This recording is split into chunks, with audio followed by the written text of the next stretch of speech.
Mathematics class 8 exercise 1.2 question number 1 है इसका।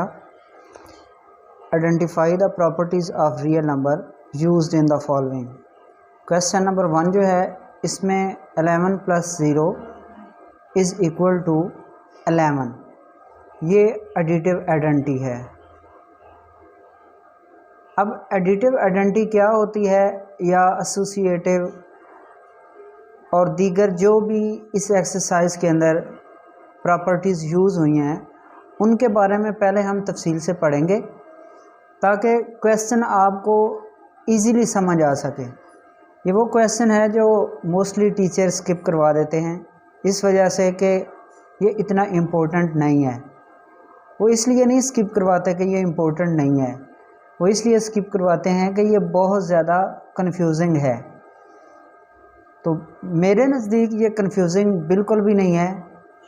आए मैं आपको पढ़ाता हूँ और आपको अगली लाइफ में कभी भी प्रॉपर्टीज़ के हवाले से कोई इशू नहीं आएगा।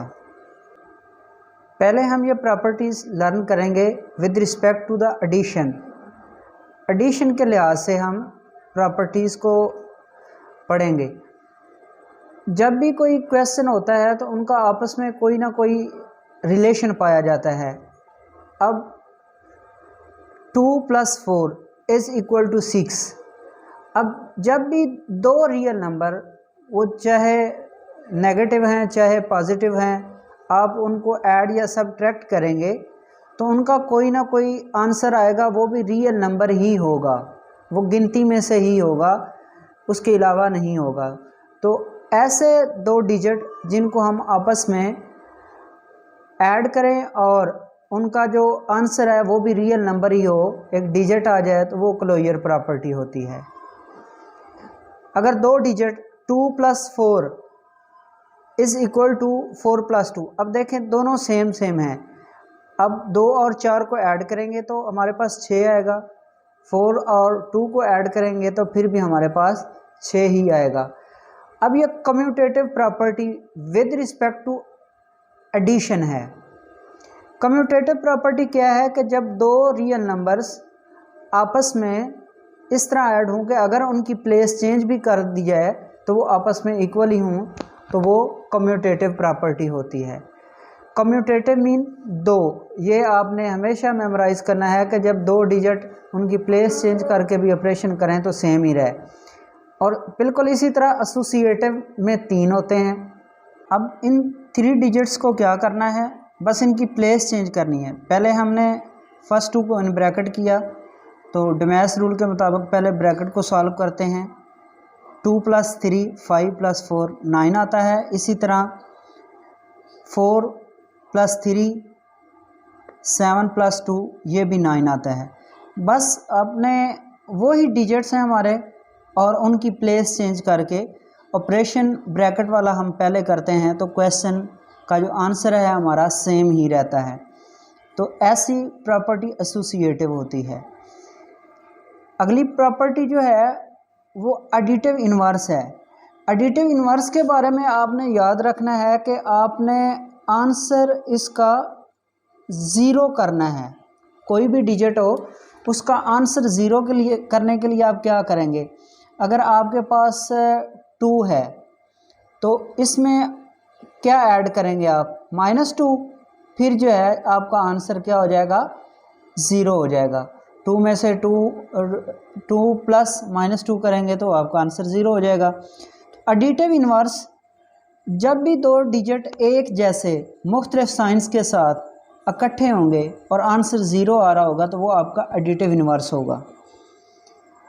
और ऐसा डिजिट जिसके आंसर पे कोई फ़र्क ना पड़े, दो डिजिट हों, 2 है तो इसमें क्या ऐड करें कि इसके आंसर पर कोई फ़र्क ना पड़े, वो सिर्फ 0 हो सकता है, तो वो एडिटिव आइडेंटिटी है।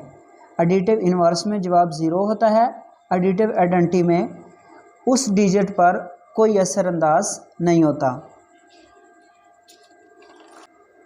पहले हमने वो प्रॉपर्टीज़ पढ़ी विद रिस्पेक्ट टू एडिशन, अब हम इनको विद रिस्पेक्ट टू मल्टीप्लिकेशन पढ़ेंगे। सेम उसी तरह जब दो डिजिट आपस में मल्टीप्लाई करेंगे तो एक तीसरा डिजिट आएगा। ये दो रियल नंबर्स हैं तो तीसरा भी रियल नंबर है। ये प्रॉपर्टी क्लोजर प्रॉपर्टी है। इसको कैसे प्रोनाउंस करना है? Closure property. 2 multiply by 4 is equal to 4 multiply by 2। अब आपको याद आ गया होगा कि 2 डिजिट पहले एडिशन थी, अब मल्टीप्लिकेशन है। तो ये हमारी commutative property with respect to multiplication है। इसी तरह अब 3 डिजिट हैं, ये 3 डिजिट्स हैं और 3 डिजिट के बारे में आपको पता है कि ये एसोसिएटिव प्रॉपर्टी है। अब ये विद रिस्पेक्ट टू मल्टीप्लिकेशन है, तो पहले एडिशन के साथ थी। अब मल्टीप्लिकेटिव इन्वर्स, जो एडिटिव इन्वर्स था उसमें आंसर आपने 0 लेके आना था। अब मल्टीप्लिकेटिव इन्वर्स जो है उसमें आपने ऐसी चीज़ के साथ मल्टीप्लाई करवाना है कि आंसर आपका 1 आ जाए। तो हम क्या करेंगे, अगर 2 है तो इसका मल्टीप्लिकेटिव इन्वर्स 1/2 होगा। आंसर 1 आ जाएगा। ये 2 से कैंसिल हो जाएगा, ये 1 आ जाएगा। और मल्टीप्लिकेटिव आइडेंटिटी में ऐसी चीज़ के साथ आपने उसको मल्टीप्लाई करवाना है कि जवाब के ऊपर कोई असर ना पड़े। तो किसी भी चीज़ को आप 1 से मल्टीप्लाई करवाते हैं तो उस पर कोई असर नहीं होता। 2 मल्टीप्लाई बाय 1 तो आंसर 2 ही रहना है। तो ये कॉन्सेप्ट अगर एक बार में आपको समझ आ गया है तो वेल एंड गुड, नहीं तो एक बार वीडियो को बैक करें, दोबारा सुने और उसके बाद आप देखेंगे कि आपका क्वेश्चन खुद ब खुद सॉल्व होता जाएगा। 11 + 0 = 11। जब आंसर पे कोई असरअंदाज नहीं होता प्लस में तो वो एडिटिव आइडेंटिटी होता है। अब ये 3 डिजिट्स हैं, आपको याद होगा 3 डिजिट्स को उनके ऊपर जब हम ऑपरेशन करते हैं दोनों तरफ ब्रैकेटें चेंज करके तो उनका आंसर सेम रहता है, तो 3 वाले एसोसिएटिव होते हैं। अब ये जो डॉट है मैथ की लैंग्वेज में ये मल्टीप्लाई का साइन है। x multiply bracket y multiply z = x multiply bye y multiply by z। तो ये 3 है, तो एसोसिएटिव प्रॉपर्टी है विद रिस्पेक्ट टू मल्टीप्लिकेशन। 12 + -12। तो आप जानते हैं कि जब जवाब 0 आता है, 2 डिजिट सेम हों, उनके साइन मुख्तलिफ हों तो आंसर 0 आता है, तो ऐसा एडिटिव इन्वर्स होता है। 14 + 20 = 20 + 14। अब डिजिट सेम है, हमने इनकी प्लेस चेंज की। जब 2 डिजिट सेम हों उनकी प्लेस चेंज करने से आंसर पर कोई असर ना पड़े। 2 वाले कम्यूटेटिव होते हैं। कम्यूटेटिव प्रॉपर्टी है विद रिस्पेक्ट टू एडिशन है। इसमें आपने लिखना है विद रिस्पेक्ट टू एडिशन। ये 2 रियल नंबर हैं 5 मल्टीप्लाई बाय 5 और ये रुकन है आर के। वो कह रहा है कि इनको हम मल्टीप्लाई भी आपस में करें तो एक रियल नंबर ही आएगा। जब 2 ऐसे डिजिट जिनको हम मल्टीप्लाई करेंगे, तीसरा डिजिट आए वो भी रियल नंबर हो, तो वो क्लोजर प्रॉपर्टी होती है। 2 मल्टीप्लाई बाय 1/2 = 1। अब किसी भी डिजिट का आंसर 1 लाने के लिए उसे मल्टीप्लाई करवा देते हैं उसके रेसिप्रोकल से। तो हमारे पास इसको 2 का रेसिप्रोकल ये 3 है ना, इसका रेसिप्रोकल होगा 1/3, तो आंसर 1 आ जाएगा। तो ये मल्टीप्लिकेटिव इन्वर्स है। अब ये देखें हमारे पास एक डिजिट है 22, इसको मल्टीप्लाई करेंगे हम 1 से तो आंसर 22 ही रहेगा।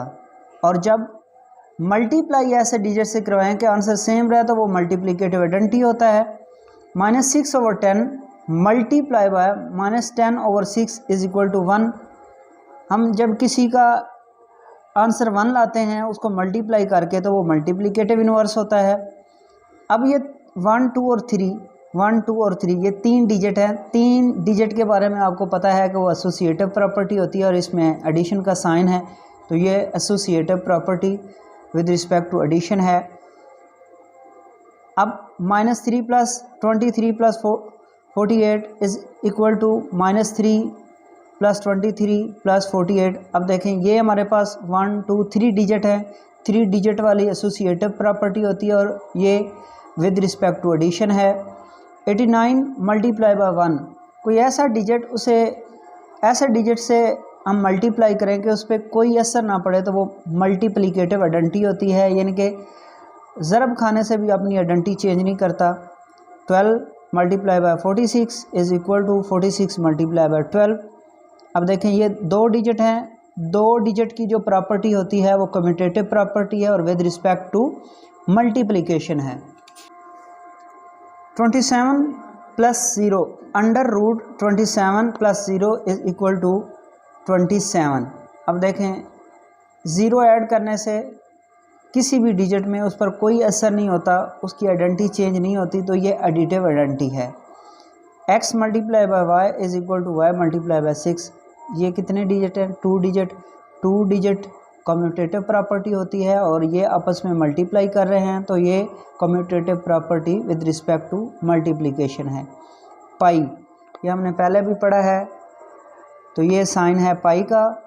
पाई plus minus pi is equal to 0। जब 2 डिजिट मुख्तलिफ साइंस के साथ इकट्ठे हों तो उनका आंसर 0 आता है, तो ये एडिटिव इन्वर्स होता है। ये आपका क्वेश्चन 1 हो गया। अब क्वेश्चन 2 की तरफ जाते हैं। Identify which order property is used in the following. अच्छा, इस क्वेश्चन को मैंने बड़े गौर से देखा है कि इसमें उसने सिंगल डिजिट दिया हुआ है, तो सिंगल डिजिट में हम किस तरह प्रॉपर्टी आइडेंटिफाई कर सकेंगे। तो ये सवाल मुझे लगा है कि उन्हें लिखने में या ये कंसेप्ट देने में कोई उनसे मिस्टेक हुई है बुक वालों से, कि ये -15 है। अब ये माइनस का है, हम किस तरह जो है इसको आइडेंटिफाई करेंगे कि ये कौन सी प्रॉपर्टी। अगर माइनस के साथ प्लस का जो है वो 15 होता तो फिर तो हम इसको कह सकते थे कि इसने आंसर इसका 0 आया है, तो ये इन्होंने कोई प्रॉपर्टी इस्तेमाल की है। इस तरह ये रेसिप्रोकल है 15 का, तो किसी तरीके से भी मुझे इस क्वेश्चन में कोई जान नज़र नहीं आई। तो मज़ीद अगर आप अपने टीचर से इस हवाले से कंसर्न करें तो मैं भी इसको देखूंगा कि